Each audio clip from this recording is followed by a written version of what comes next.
इंसान की अच्छाइयों पर सब खामोश रहते हैं, लेकिन चर्चा अगर बुराई पर हो तो गूंगे भी बोल पड़ते हैं। श्री कृष्ण कहते हैं, तुम्हारे बीते हुए कल को तो मैं ठीक नहीं कर सकता, क्योंकि तुम वर्तमान में अगर अच्छा कर्म करोगे तो मैं तुम्हारा आने वाला कल जरूर उजागर करूंगा।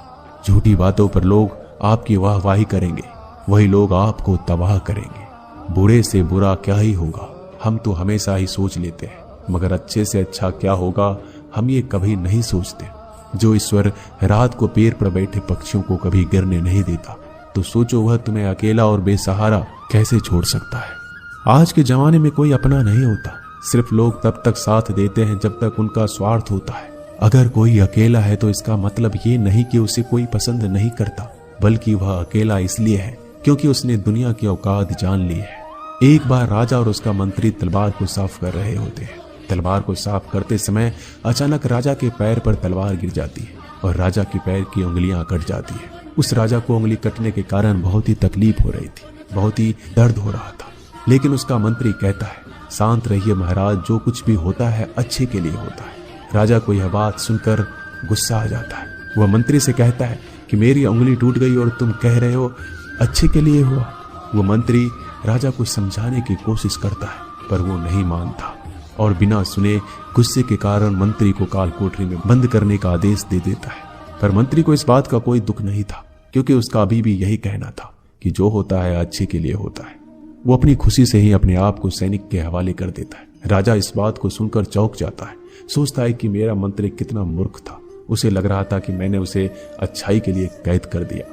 इस घटना के 3 महीने बीत जाते हैं। एक दिन राजा अपने सैनिकों को लेकर शिकार करने के लिए जंगल में जाता है।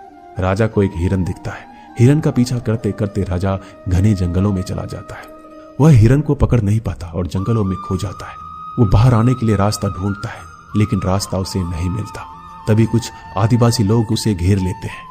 उन लोगों को पता नहीं था कि वह राजा है। वो लोग अपने देवता को बलि चढ़ाने के लिए एक इंसान को ढूंढ रहे थे। आदिवासी लोग राजा को पकड़कर अपने इलाके में ले जाते हैं। राजा उनको बार बार समझाने की कोशिश करते हैं, लेकिन वो लोग कुछ भी नहीं समझ रहे थे। वो लोग खुशी से नाचते हैं और राजा को नहलाकर बलि चढ़ाने के लिए उनको कपड़ा पहनाते हैं। अब राजा को लगता है कि वो मरने वाला है। जब आदिवासी लोगों का मुखिया राजा को मारने जाता है, तब देखता है कि राजा की पैर की उंगली कट चुकी है।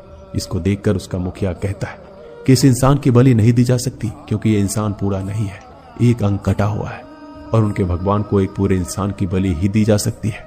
अगर ऐसे इंसान की बलि दी जाए जिसका अंग पहले से कटा हुआ है, तो उनके देवता खुश होने की जगह नाराज हो जाएंगे।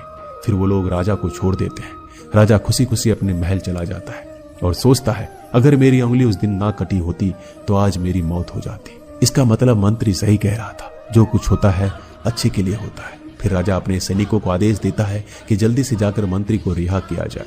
फिर राजा मंत्री को अपना पद वापस देते हैं और पूछते हैं, मंत्री, उस दिन मेरी उंगली कट गई, मेरे लिए अच्छा हुआ, मैं मान गया, लेकिन तुम जेल में हो, इससे तुम्हारा क्या अच्छा हुआ?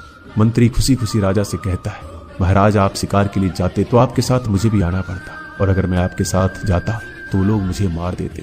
मंत्री की बात सुनकर राजा को समझ आता है कि जो भी हमारे जीवन में होता है वो अच्छे के लिए होता है। अगर हम अपने जीवन में देखें तो हमारे जीवन में भी कुछ मुश्किलें आती हैं, हम उनका सामना नहीं करते, हम उनको ही दोष देते हैं। ये मुश्किलें हमें आगे बढ़ाने और मजबूत कराने के लिए ही आती है। हमें हर मुश्किलों को सकारात्मक तरीके से देखना चाहिए, क्योंकि हर चीज कुछ ना कुछ सिखाकर ही जाती है। हर व्यक्ति के जीवन में सुख और दुख का आना जाना बना रहता है। दोस्तों, आशा करते हैं कि ये वीडियो आपको पसंद आई होगी। मिलते हैं जल्दी नए ज्ञानवर्धक वीडियो के साथ। धन्यवाद।